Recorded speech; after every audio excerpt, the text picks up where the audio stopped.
saya tadi adalah untuk provoke, untuk mempersuasi, misalnya untuk mempersuasi mereka agar berbuat baik melalui ajaran-ajaran Islam, maka saya bisa memakai bahasa-bahasa Islami di dalam buku saya, ya kan?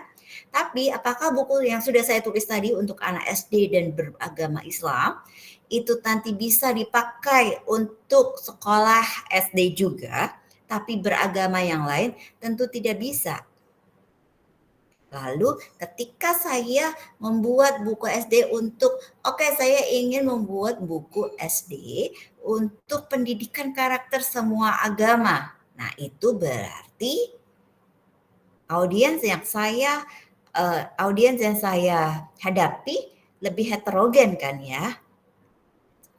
Kalau mixed group maka kita harus pahami semua kita tidak boleh nanti kita bahas soal bagaimana kita harus memakai bahasa yang tidak boleh hanya dipahami oleh satu kelompok saja gitu. Oke? Itu ya. Lalu kemudian kita juga harus mempertanyakan what do they know already about the topic. Misalnya, ini kalau anak SD nggak akan, kalau audiens kita anak SD biasanya mereka belum memahami sekali apa yang topik yang kita akan bicarakan gitu. Tapi ketika kita bicara untuk misalnya kita menulis untuk kalangan yang jauh lebih usianya lebih matang, kemudian misalnya anak kuliah, misalnya kayak atau ini tadi saja saya baca yang ini. Misalnya buku ini, Jurnalisme di Era Digital tadi. Kalau itu untuk saya yang memang sama-sama jurnalis, di Ignatius penulisnya jurnalis, saya juga jurnalis, maka topiknya relevan sih memang, tapi apa yang disampaikan Ignatius dengan apa yang ada di pengalaman saya mirip. Jadi saya merasa ada kebaruan dalam buku tersebut gitu, sehingga saya sama aja saya nggak belajar banyak gitu dari buku ini. Maka saya meninggalkan buku itu dan hanya memilih untuk membaca beberapa halaman saja gitu. Oke? Karena memang audiensnya Ignatius adalah para pembaca yang bukan seorang jurnalis dan lebih diperuntukkan untuk para mahasiswa yang ingin belajar terkait jurnalistik gitu. Jadi memang dia tahu target audiens gue ini loh, para mahasiswa atau orang-orang yang memang ingin belajar, bukan seorang jurnalis, mahasiswa atau orang-orang yang ingin belajar tentang jurnalistik atau mereka yang ingin menjadi jurnalis gitu. Oke? Jadi kita harus tahu dulu terkait itu. Kemudian, what do they need to know? Apa sih ketika saya ingin menulis sebuah buku terkait jurnalistik, maka saya akan menempatkan diri saya untuk menjadi pembaca, menjadi orang yang biasa saja gitu. Menjadi orang umum pada umumnya yang bukan seorang jurnalis. Maka saya akan kalau aku bukan orang jurnalis, maka kira-kira aku pengen apa ya gitu. Aku pengen tahu soal apa ya. Oh, aku pengen tahu soal gimana cara wawancara gitu. Misalnya, saya pengen bikin sebuah majalah internal perusahaan atau saya ingin bikin majalah eksternal perusahaan. Majalah tersebut akan disebarkan baik lewat online digital maupun offline cetak gitu. Itu bisa dibaca oleh orang yang datang setiap orang yang datang ke perusahaan, atau saya sebarkan ke partner atau orang-orang masyarakat yang tinggal di sekitar perusahaan. Maka saya akan berpikir, orang di luar perusahaan ini ingin tahu soal apa ya terkait perusahaan saya. Misalnya, apa yang lagi rame? Saya lagi habis baca soal Pandawara sama Juragan 99 yang bikin aksi bersama ya. Misalnya Juragan 99 gitu. Oh saya mau mewakili Juragan 99 jadi PR-nya, saya ingin bikin majalahnya. Jadi saya akan berpikir what do they need to know? Apa yang audiens inginkan sih gitu dari yang ingin tahu sih dari perusahaan Juragan 99 ini. Sebenarnya saya akan langsung jadi masyarakat biasa. Maka saya akan berpikir, kenapa namanya Juragan 99 ya? Oke, saya tulis itu. Terus saya tuh apa lagi? Apa sih sebenarnya yang jadi sister company atau company-nya apa aja atau sistem yang ini ada dia punya sister company enggak? Sister company itu perusahaan, anak perusahaan ya gitu. Dia punya anak perusahaan apa saja sih sebenarnya, usahanya di bidang apa saja gitu. Itu harus gitu. Jadi kita harus menempatkan diri kita ke pembaca agar kita tahu what do they need to know gitu. Oke. Lalu what are their attitudes to the subject, to the writer, and to the writer's objectives. Jadi kira-kira ketika kita menulis sebuah buku, kira-kira nanti tanggapan audiens terhadap apa yang kita tulis bagaimana ya? Kira-kira tanggapan audiens terhadap subjek yang kita tulis bagaimana ya? Misalnya tadi saya menulis soal protes, ingin menulis soal protes saya kepada sampah di Bantar Gebang gitu. Lalu saya akan berpikir, ketika saya sudah menulis soal kritik tersebut, protes saya tersebut, nanti audiens saya, pembaca saya akan menganggap saya bagaimana ya, misalnya, oh saya akan dianggap julid, oh saya akan dianggap mungkin bisa jadi ya kalau saya memakai diksi ini, mungkin orang akan menganggap saya, oh ini mah cuma sekedar tulisan mama-mama rempong, bukan tulisan ilmiah, saya nggak mau dianggap seperti itu. Nah kayak gitu, itu mempengaruhi tulisan kita. Oke?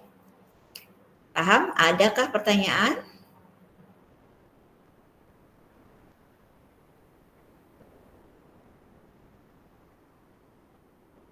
Belum? Lanjut ya.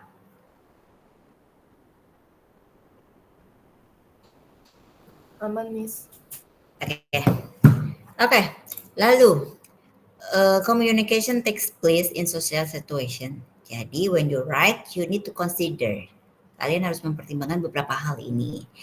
Yang pertama adalah audience language skills.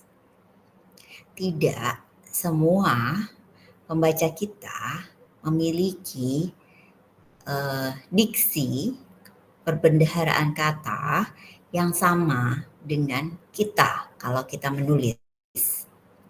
Ini yang terjadi pada ketika Anda membaca Kompas dan ketika Anda membaca Tribun atau Jawa Pos. Terlihat sangat perbedaannya. Oke. Jadi Kompas memahami sekali siapa audiensnya. Maka dia tahu language skills audiensnya itu levelnya udah level middle up ya gitu, lebih ke menengah ke atas, sehingga pasti ketika kita bicara dengan bahasa yang resmi, bahasa yang diksi-diksi yang tidak biasa kita pakai sehari-hari itu akan dimengerti oleh audiens. Tapi ketika bahasa yang dipakai tulisan gaya tone tulisan yang dipakai oleh si Kompas itu diterapkan di Tribun atau diterapkan di Detik aja deh. Jangan usah jauh-jauh ke Tribun atau ini. Di Detik atau ke Jawa Pos yang memang lokal ya, Jawa Pos itu lebih lokal, maka itu tidak akan sulit, bukan tidak akan. Bisa jadi ada, tapi sulit untuk diterima sebagian besar audiensnya. Bisa jadi Jawa Pos dan Tribun atau Detik ditinggalkan oleh audiens karena perbedaan language skills ini gitu. Jadi kita harus pahami itu dulu. Pahami dulu audiens kita siapa. Bagaimana memahaminya nanti kita pelajari lagi, oke? Lalu audience knowledge of the subject. Kita harus paham kalau kita mau nulis soal PLTA tadi, pembangkit listrik tenaga air tadi, untuk siapa nih kita akan nulis? Oh, untuk anak SMA. Maka kita harus tahu anak SMA itu udah sampai mana ya? Oh, anak SMA itu level level level pengetahuannya terkait IPA misalnya. IPA dan fisika itu masih di level 1. Kalau anak mahasiswa levelnya level 3, maka kita tidak bisa menulis tentang PLTA memakai bahasa-bahasa dari level 3. Kita harus menulisnya maksimal di level 2 misalnya. Itu juga udah menyulitkan mereka gitu. Oke. Jadi informasi yang di dalamnya itu harus cuma maksimal lah level 2 gitu. Informasi yang lainnya tulis di level 1 sehingga kita paham sehingga pembaca kita paham apa yang kita tulis atau pembaca kita tidak merasa oh ini buku terlalu tinggi atau terlalu rendah gitu. Oh ini terlalu ini mah buat anak SMA kalau memang pembacanya adalah mahasiswa. Ini mah anak SMA lah nggak perlu dipelajari kalau kayak gini gitu. Gua nggak nambah ilmu makan gitu. Jadi kita harus paham dulu kira-kira knowledge audiens kita itu sampai mana sih. Ini juga untuk produk. Ketika kita launching produk, maka kita harus tahu dulu gitu. Oh, perusahaan kita pengen bikin produk terkini gitu, kekinian misalnya. Dengan teknologi mutakhir, teknologinya ini kayak tadi baru sambil break maghrib saya sempat sambil menunggu maghrib saya sempat scroll IG, lalu ada seorang dokter yang mengatakan kontennya adalah menjelaskan bagaimana seseorang dapat menurunkan berat badan dengan berbagai cara terkait dengan operasi lambung, oke, lambung. Ada yang diikat, ada yang jadi ada yang di bypass gitu salurannya. Apa yang dibicarakan oleh si dokter tersebut saya nggak paham. Dengan berbagai istilah itu saya nggak paham. Gitu. Jujur, ini apa sih? Terus kalau di bypass, gimana dong caranya lambung ini mengolah gitu, bypass usus dan usus gitu. Saya nggak paham gitu. Terus kalau diikat, kemudian ikatannya itu adjustable gitu, jadi bisa di-adjust gitu.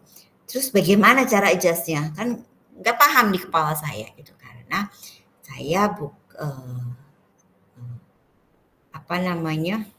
audience knowledge soal hal tersebut nol, zero gitu. Kalau audience knowledge-nya terkait itu adalah banyak, misalnya orang sudah banyak paham, maka tidak perlu seperti penjelasan yang lebih detail gitu. Jadi kita harus tahu ketika kita ingin launching produk, kalau kalian punya, misalnya ini aja deh yang lebih mudah, susu ikan ya yang kemarin kita heboh itu. Nah, ketika kita ingin launching produk kita, misalnya perusahaan kita adalah perusahaan yang diberi tender untuk membuat si susu ikan, maka kita harus tahu dulu, paham dulu, ini audiens kita, masyarakat sebagai target penjualan kita itu paham nggak sih susu ikan itu apa? Gitu. Jadi kita harus memberikan dulu product knowledge ke mereka. Oh, susu ikan ini penting loh, lewat campaign kita, lewat iklan kita, tulisan-tulisan kita soal si susu ikan. Atau sebelumnya kita bisa tahu, oh sebenarnya audience knowledge ya para warga yang menjadi target penjualan kita ini seberapa sih? Maka kita bisa menyebarkan kuesioner dulu sebelumnya untuk memahami si audience knowledge ini gitu. Kalau memang ini jadi kayak survei awal gitu. Kalau memang kita ingin launching sebuah produk baru yang benar-benar baru yang belum pernah ada gitu. Susu ikan kan belum pernah ada dibuat gitu. Nah, kita harus launching dulu tuh. Ya. Baik, kalau kita harus launching, kita harus survei dulu nih sebelum launching gitu. Lalu setelah hasil survei kita tahu, oh mereka ternyata knowledge-nya baru tahap segini, padahal kita inginnya mereka tahapnya segini supaya mereka mau membeli, level knowledge-nya harusnya segini supaya mereka mau beli dan mengkonsumsi produk-produk susu ikan yang kita buat gitu. Kalau levelnya baru segini maka mereka tidak akan mau membeli gitu. Nah, maka kita setelah tahu oh baru level segini maka ini terkait dengan nanti tulisan-tulisan yang ada di campaign. Oh, harus kita buat lebih sederhana. Sederhana. Oh, campaign-nya akan lewat mana? Oh, kalau IG tulisannya begini. Oh, kalau lewat surat kabar bentuknya apa? Opini misalnya. Oh, advertorial misalnya. Nah, itu. Jadi kita tahu tujuannya karena kita sudah tahu knowledge audience kita pada level mana gitu dari subjek yang akan kita buat gitu. Oke. Lalu relationship kita sama audiens gitu. Kalau kita adalah menulis untuk internal, maka mungkin bahasanya kita menulisnya juga berbeda ketika kita akan membuat media eksternal perusahaan gitu. Kalau di IG biasanya kita akan memberikan sapaan ya gitu. Kalau sapaan di IG, oh kita punya nih sapaan untuk warganet gitu misalnya kayak gitu. Kalau sudah merasa dekat, maka bahasanya juga akan diksi-diksi yang dia pilih juga akan tak dekat. Bahasanya bisa lebih santai dalam saat menulis gitu. Jadi itu semua kita harus pahami. Atau oke, saya ingin menulis novel, menuliskan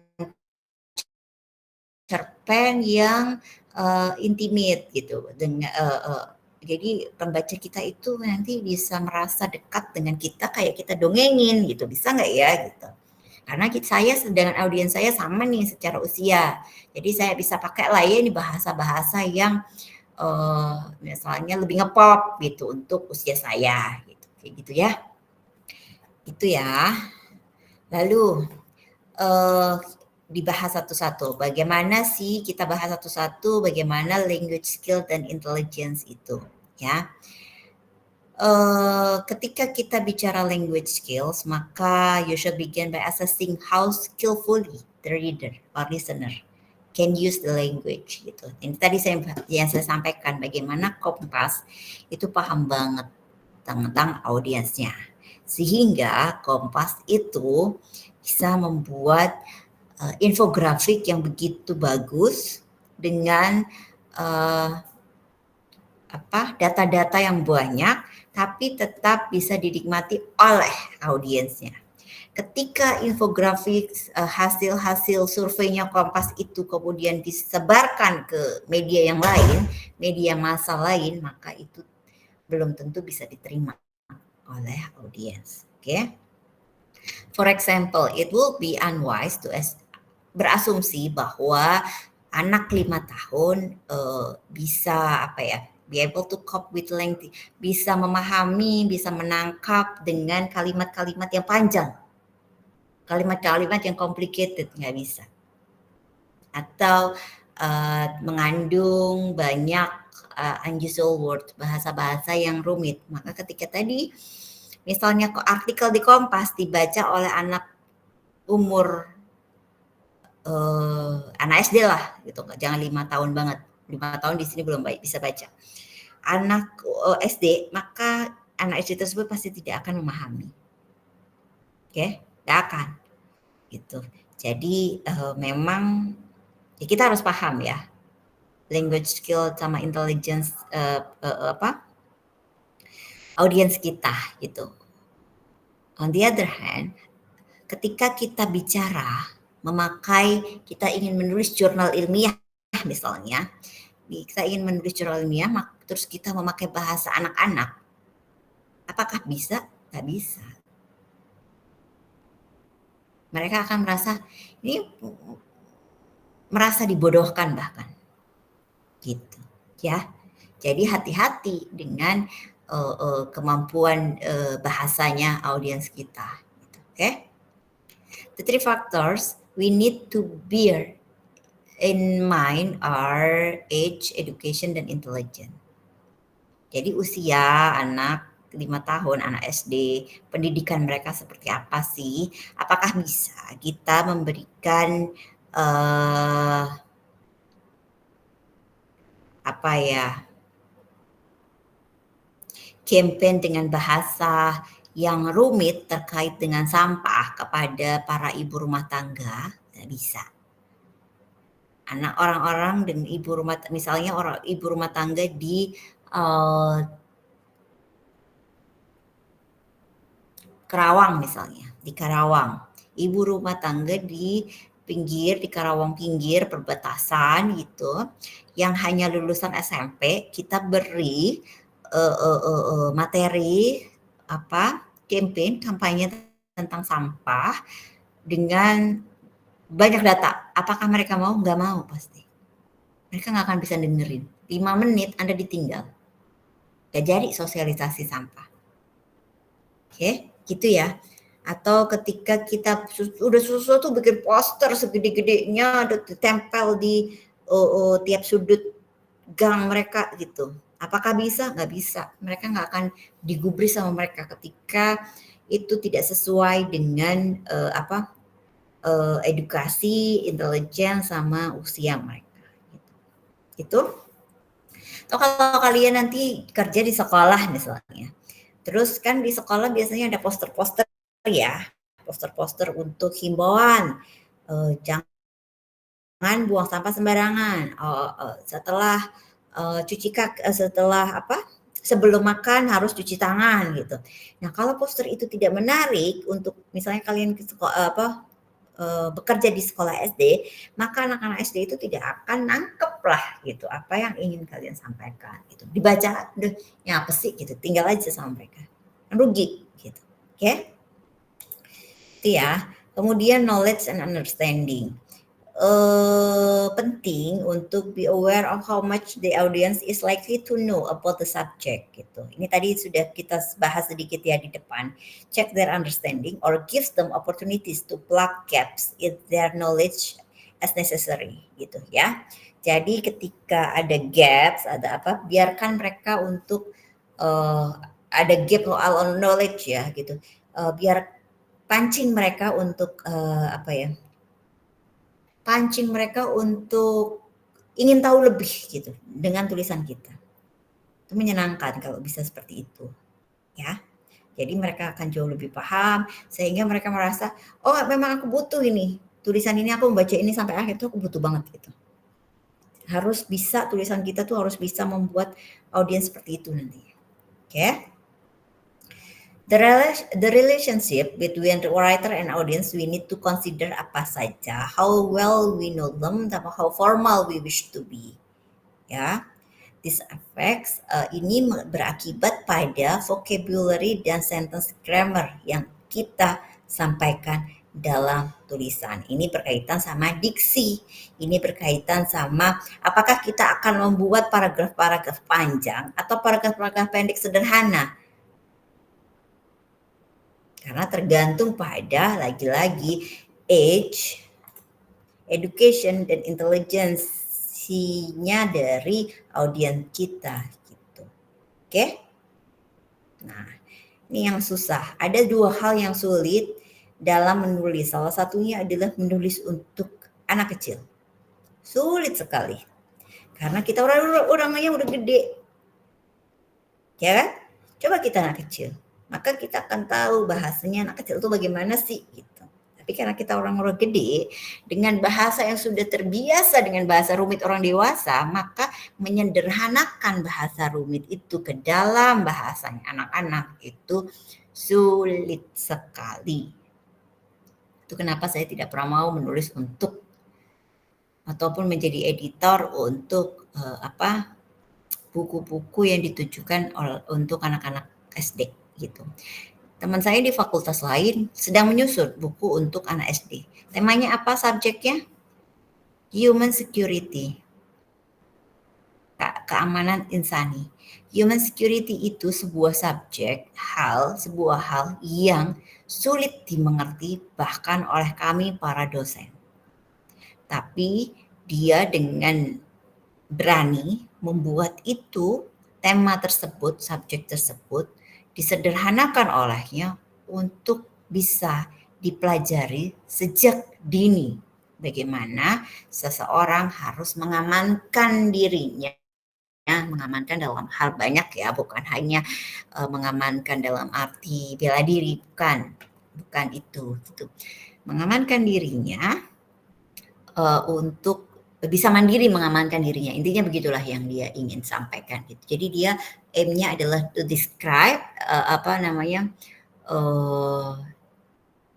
untuk mendeskripsikan apakah itu memperkenalkan human security itu kepada anak SD dan kemudian memprovok mereka agar aware sama human security. Salah satunya pastinya lewat bagaimana anak SD itu harus bisa mengamankan diri dari pelecehan seksual. Itu salah satunya gitu. Mereka harus paham apa. Nah, itu semuanya dipakai dengan semua bahasa, semua diksi yang dipakai adalah diksinya anak SD. Gila. Itu saya udah takjub banget melihatnya gitu ya. Karena ini writing for children itu sangat sulit. Tapi kalian pasti bisa sih kalau memang belajar. Okay? You can see the importance of readability very clearly if you look at writing for young children. Experienced writers in this field know that they must use a control vocabulary sama a limited range of sentence structures. Jadi mereka secara struktur bahasa juga belum bisa menerima bahasa yang complicated, nggak bisa. Jadi nggak bisa itu beranak pinak kayak kemarin kita sampaikan itu. Jadi ya memang clear, harus clarity-nya harus jelas. Harus dimunculkan yang utama. Jadi nggak bisa bahasanya benar-benar harus SPOK aja gitu. Subject, predicate, objek, keterangan. Apakah bisa hanya SPO? Bisa, nggak masalah gitu. Karena mereka memang baru sebatas itu. Logika mereka dalam membaca itu masih sangat sederhana gitu. Ketika dikasih complicated sentence ya, membingungkan, ya mereka akan bingung gitu. Nggak usah yang children, yang anak SD nggak usah, anak SMA atau kalian aja nanti ketika mau membaca jurnal yang rumit, maka kalian akan, ya apa sih maksudnya jurnal ini? Padahal jurnal itu untuk para akademisi seperti kalian gitu. Ya. Jadi harus hati-hati dengan hal yang kita tulis ketika kita menuliskan untuk yang children gitu. Oke. Nah, saya akan kirim 2 tulisan ke WhatsApp group. Kalian kita diskusikan mana yang baik untuk anak-anak. Oke, saya kirim dulu ya sebentar.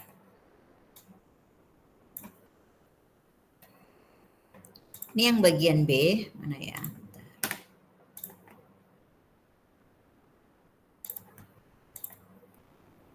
Saya kirim 1, bagian A saya kirim 2.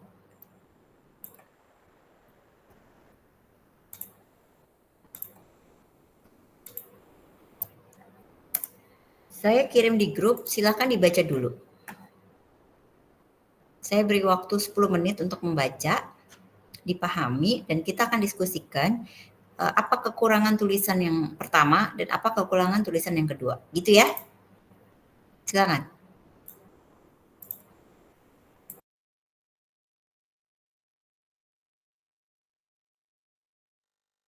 Kalau 5 menit cukup nggak? Nggak ya?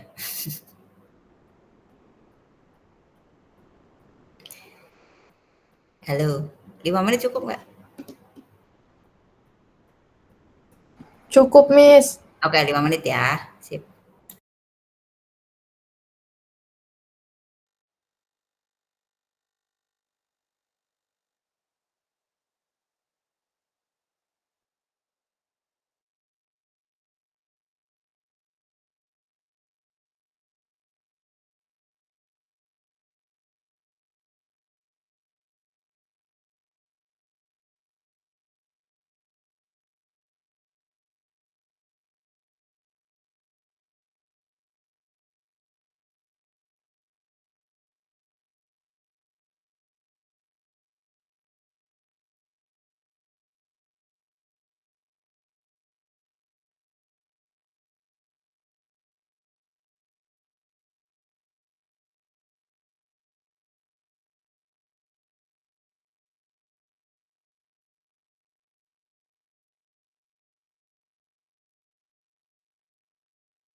Already done ya?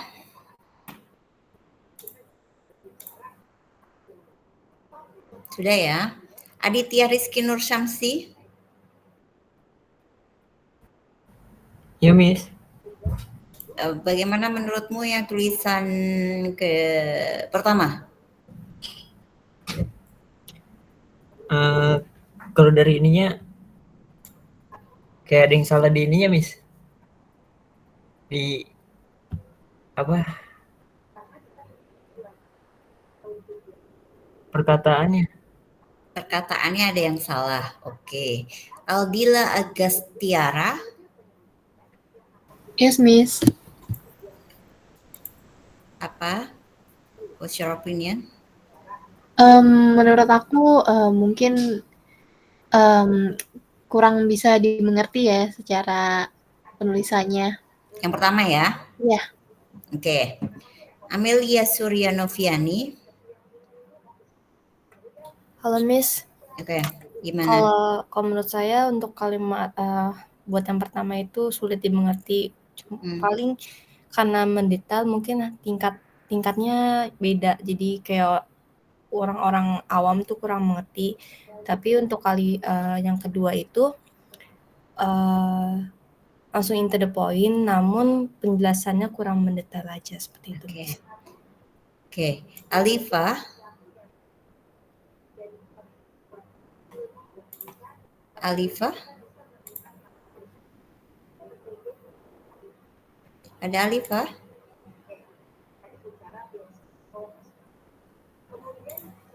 Nggak ada ya? Absen ya? Berliana? Tadi ada Berliana? Malam. Kalau menurut aku yang pertama itu bahasanya kayak terlalu berat. Ini untuk anak kecil kan yang tadi. Ya. Yang mau lebih yang kemana? Terlalu berat atau sulit ya kalau buat kalimat yang pertama. Jadi untuk anak kecil mungkin lebih cocok yang kedua sih. Sekarang langsung ke depan gitu bahasanya. Oke. Diana Leota?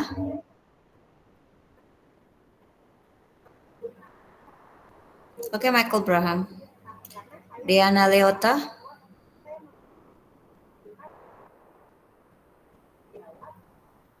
Diana Leota ada? Deborah Suryani? Yes, ma'am.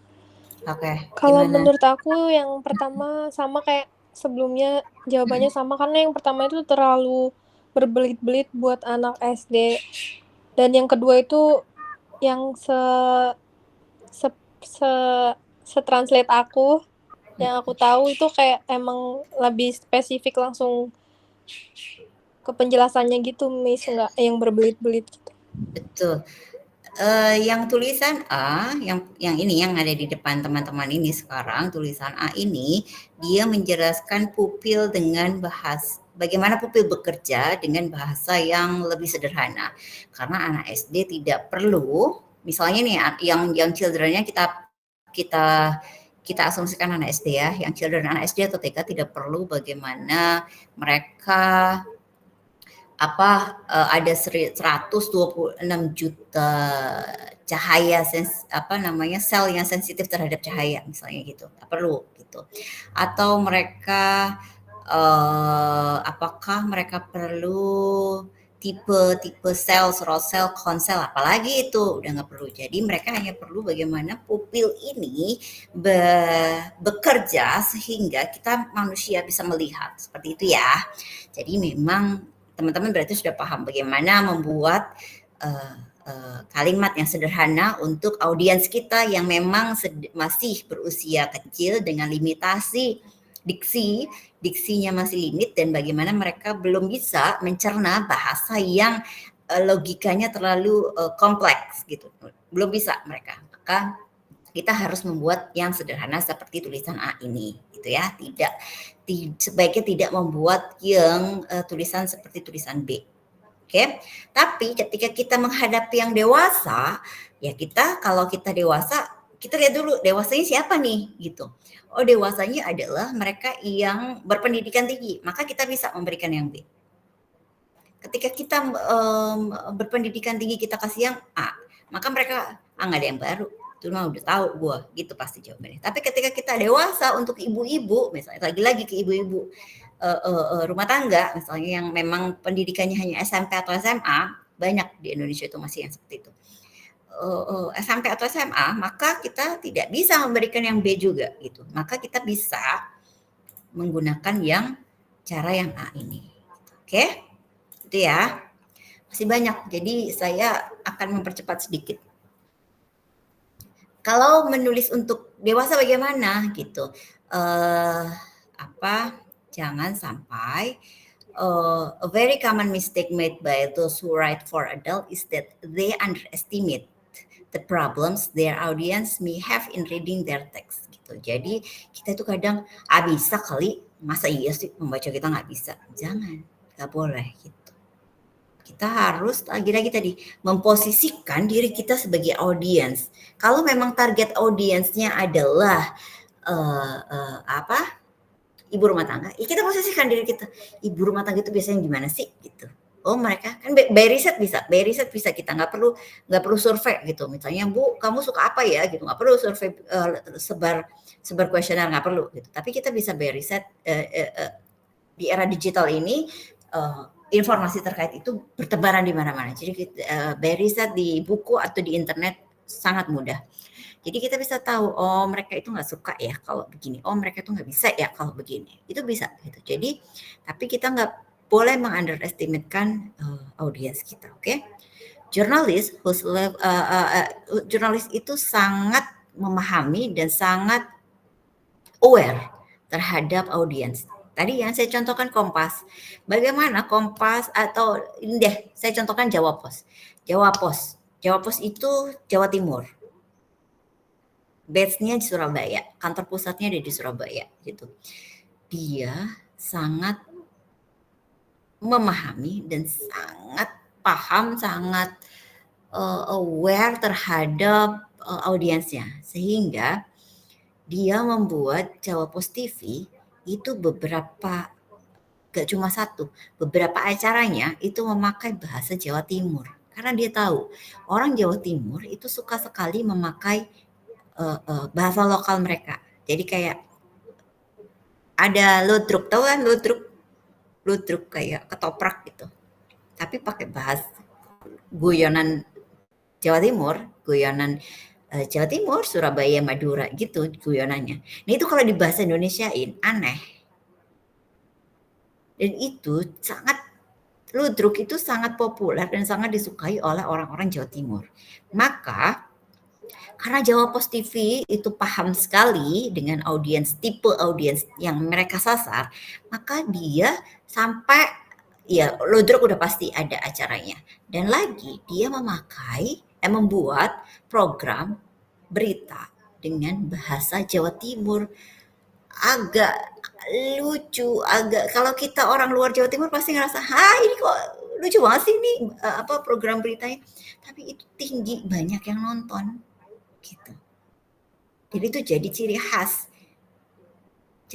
yang dijual, yang bisa dijual oleh si Jawa Pos TV gitu. Jadi dia tahu gitu audiens siapapun dengan Jawa Pos korannya, maksudnya pun dengan korannya gitu. Jadi dia tahu banget audiens saya adalah para warga Jawa Timur yang memang tingkat pendidikannya nggak tinggi-tinggi banget gitu, maksimal S1 maksimal, dan itu juga jarang pasti sasarannya dia.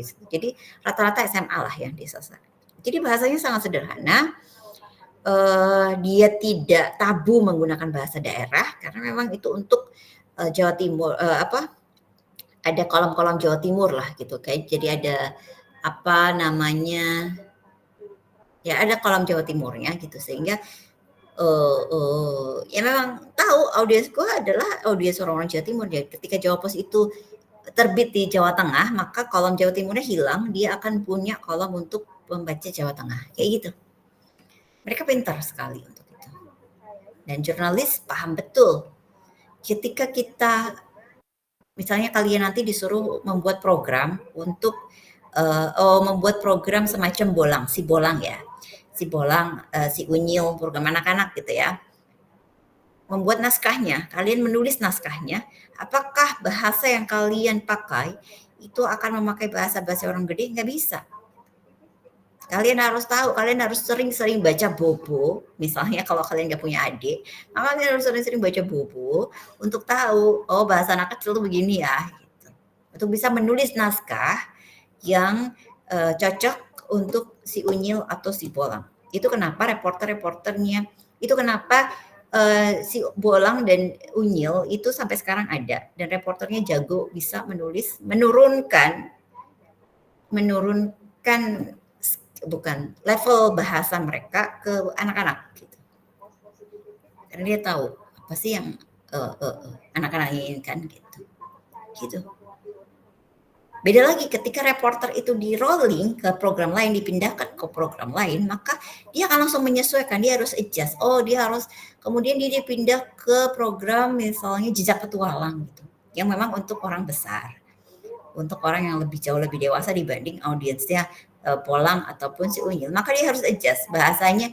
Oh, Jejak Petualang sasarannya lebih ke muda, anak muda yang memang suka berpetualang, maka dia akan menyesuaikan dengan bahasa-bahasa anak muda. Oh, saya harus lihat Instagram atau TikTok anak-anak muda jam sekarang itu pakai bahasa apa ya supaya match gitu, apa yang ditulis dan apa yang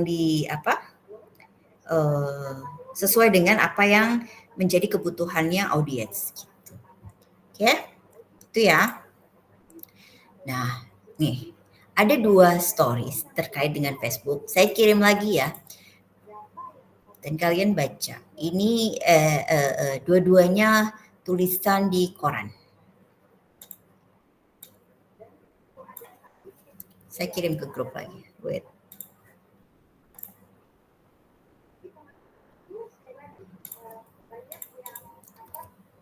Tulisan yang pertama. Saya beri jeda sebentar.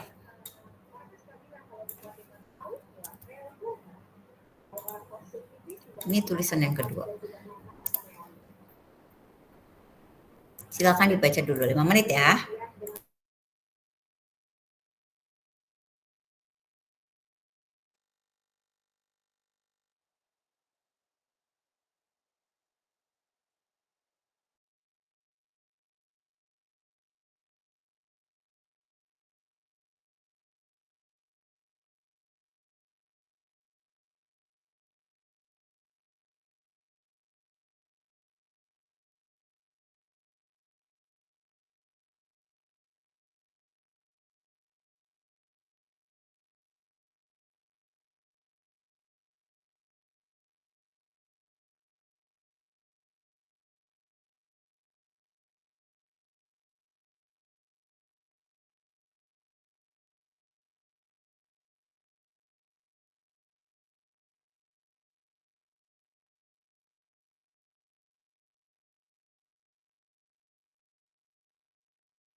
Already done ya? Dan belum selesai baca?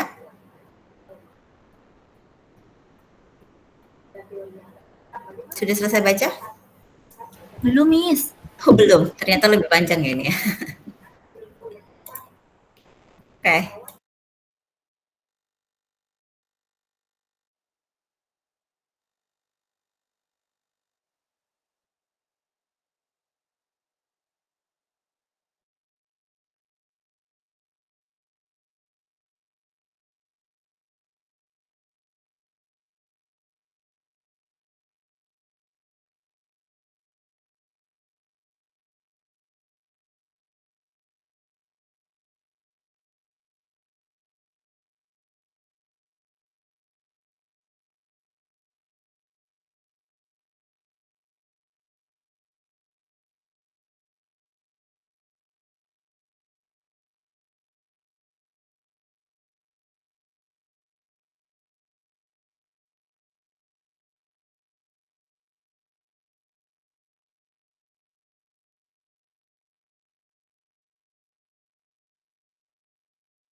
Diana Leota Santoso sudah hadir? Present, Miss. Present ya. Diana sudah selesai membaca?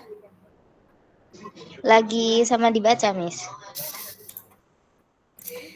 Oke. Farah Amelia? Udah selesai baca belum? Yang kedua. Yang pertama dulu deh. Yang pertama menurut kamu gimana?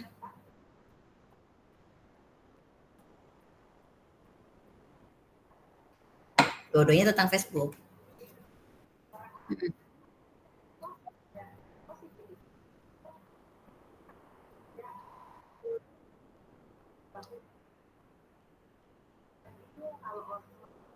Oke.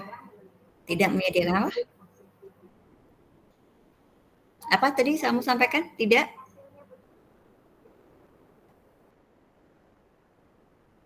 Oh, sudah. Oke. Oke, Farah. Oke.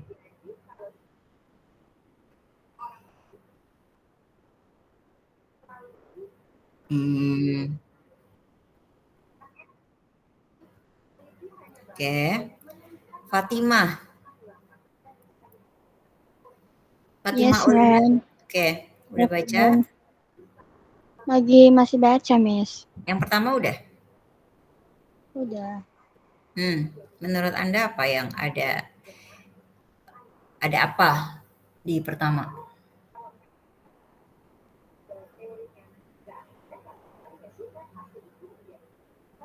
Ada sesuatukah yang janggal?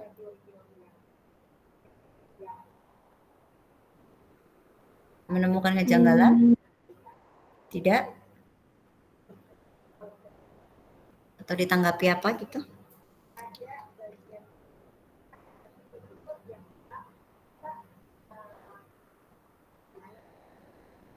Belum menemukan? Oke, saya lanjut dulu ke yang lain ya.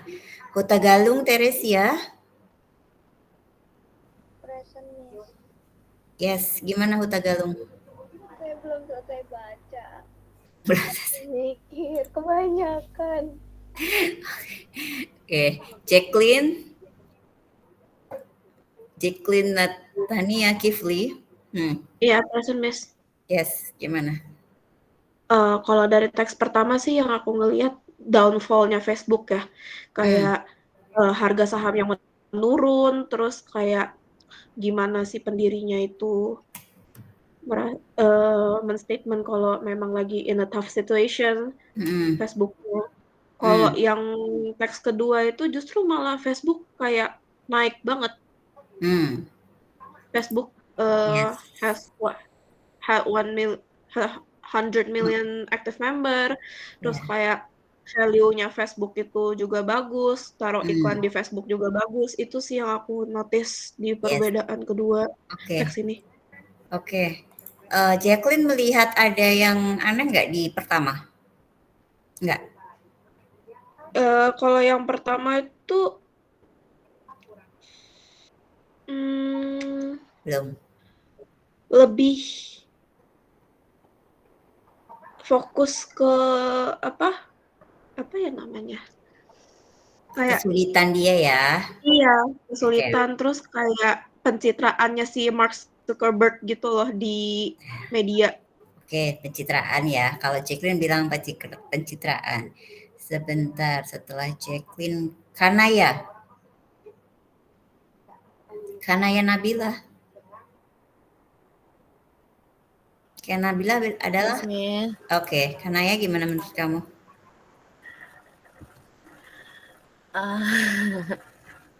Gak apa-apa diskusi supaya kita gimana? Aku masih kurang paham sih. Mungkin yang pertama kayak tentang lebih ke ya kalau si Mark Zuckerberg itu. Terus kalau yang kedua ya berita tentang Facebook aja sih Miss, kayak mungkin iklan-iklannya atau emang pengguna Facebook udah mencapai sampai 100 juta anggota aktif. Kayak gitu aja sih Miss. Oke. Michael Braham masih di jalan? Thank you Kanaya. Michael Braham masih di jalan? Oke, masih ya berarti. Ali Rido hadir? Hadir Miss, hadir. Lagi nyetir Miss. Lagi nyetir. Oh, lagi nyetir juga Ali Rido. Jadi belum bisa baca ya? Belum, Pak. Oke. Ya, belum Miss, belum juga. Daniel Fariski. Daniel hadir Miss. Oke. Lagi siap-siap pulang kerja Miss. Ya? Bentar. Kenapa? Lagi siap-siap pulang kerja. Bentar. Siap-siap kerja. Oke. Oke. Lagi beres-beres. Oke. Maaf ya Miss ya. Siap. Mutiara Kamila Mustafa. Mutiara Kamila Mustafa.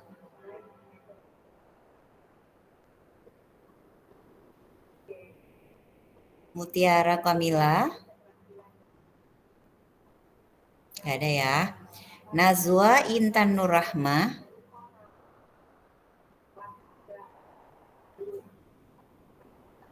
Nazwa. Present Miss. Present. Oke, Nazwa gimana? Kalau menurut saya yang pertama itu ya Facebook tuh kayak lagi down gitu. Terus Marknya tetap punya ambisi kayak saya mengambil tanggung jawab ini dengan sangat serius kayak gitu. Terus yang kedua, kalau yang kedua itu Facebook lagi naik-naiknya 100 juta anggota aktif gitu. Oke. Nadia Cinta.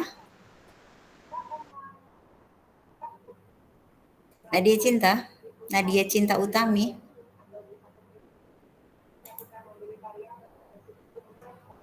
Nadia Cinta Utami.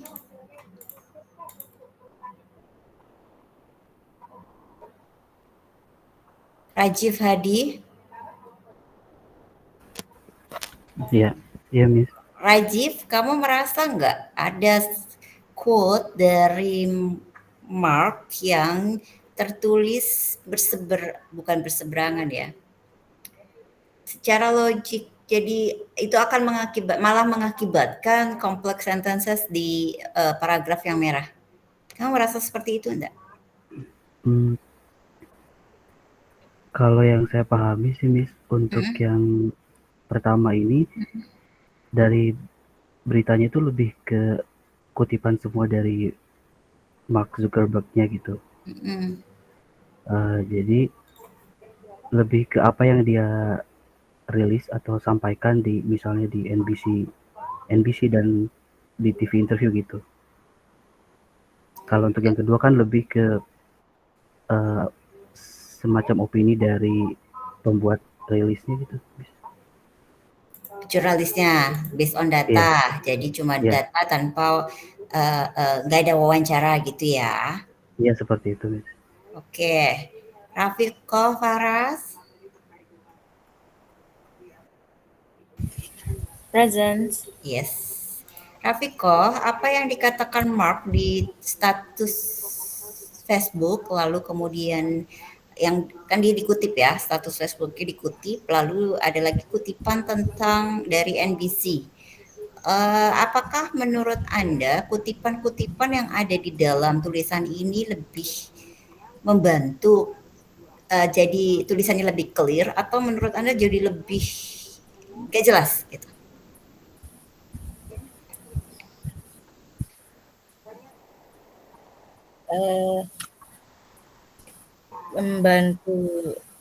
Membantu sih Miss. Kayak ini kan kutipan langsung. Jadi nggak bikin complicated ya? Iya. Oke. Lebih enak ada kutipan atau tidak seperti yang di kedua?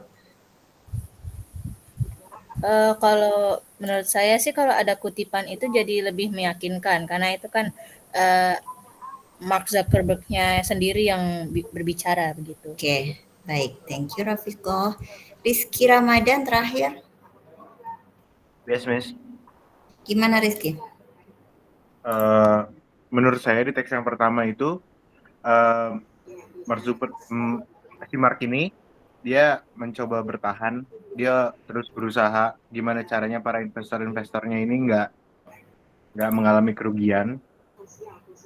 Dan akhirnya di teks keduanya dia memilih jalan lain untuk ya melegalkan perjudian apa segala macam di situ. Mungkin begitu dari yang saya baca. Mungkin ada yang salah. Oke. Terima kasih Rizky. Oh, yang belum, Mutiara Kamila, ada nggak? Sekali lagi saya panggil Mutiara Kamila. Nggak ada. Alifa Nurbutsainah. Gading, tadi aku datang ke rumah buat cek beneran Pak. Oke, Gading, oke, present. Alifa nggak ada ya. Jadi Sherlina Sik.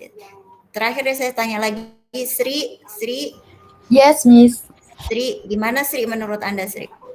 Oke, Miss. Kalau menurut saya itu mungkin ini tuh ada dua, jadi news story ini dari untuk dua different ini ya, untuk audiensnya tuh berbeda gitu, Miss. Yes, terus? Jadi kalau yang pertama itu mungkin lebih ke audiens yang mereka tuh ngomongin tentang saham, ngomongin tentang challenging nih, gini-gini, peduli akan sahamnya gitu, akan sahamnya si Facebook gitu-gitu. Kalau yang kedua lebih ke mungkin audiensnya itu yang lebih simple, sederhana, yang gampang gitu, Miss.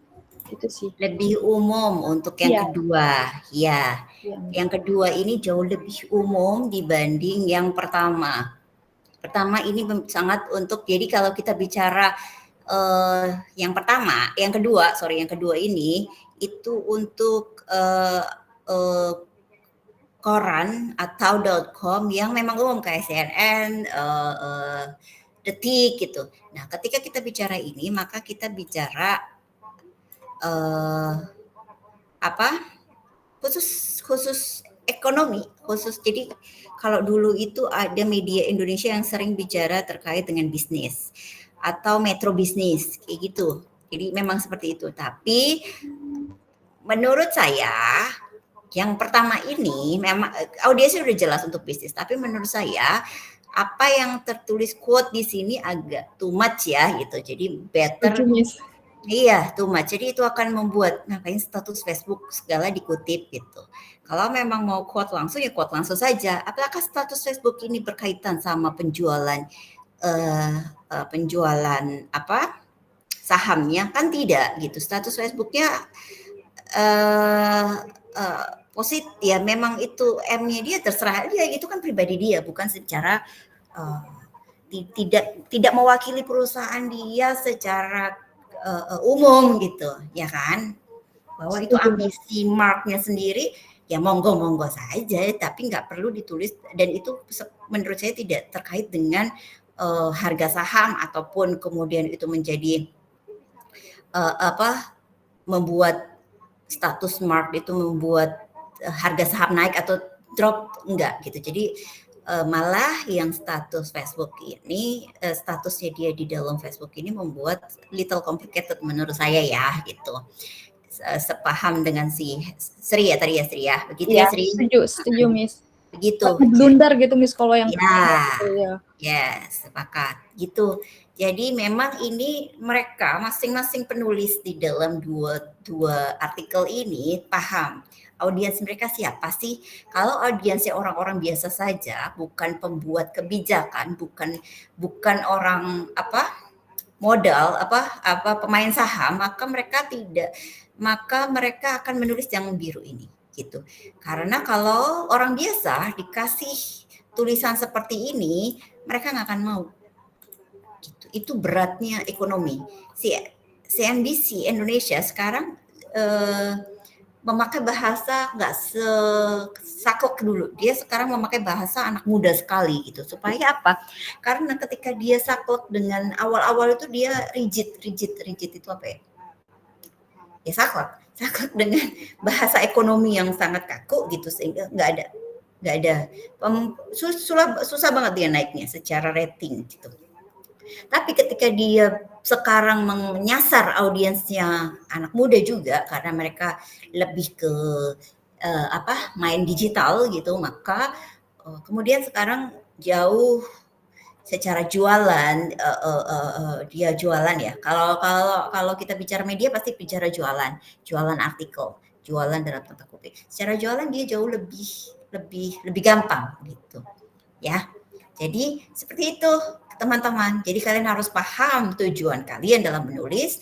Kalian harus memahami siapa target audiens, target sasaran dari tulisan kalian gitu. Sehingga tujuan dan target ini seiring sejalan. Jangan sampai tujuannya ke timur, kalian kemudian menulis untuk tujuannya ke timur, lalu audiensnya juga ke timur, kalian nulisnya di barat. Jangan sampai seperti itu.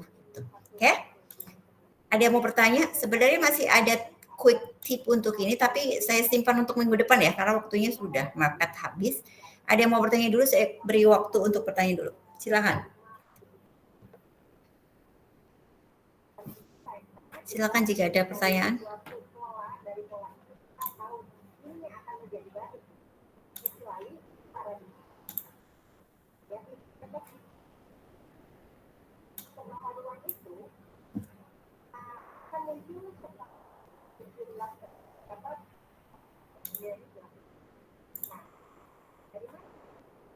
Oke, tidak ada pertanyaan? Dari saya cukup, Miss. Oke, yang lain adakah? Cukup, Miss. Jelas, Oke, Miss. cukup ya. Oke, baik. Jika tidak ada pertanyaan, kita lanjutkan lagi minggu depan saja ya. Jadi yang tips trik, karena ini kalau saya sampaikan sekarang nggak cukup, ini butuh setengah jam kayaknya. Lebih lah untuk menyampaikan 4 slide tambahannya gitu.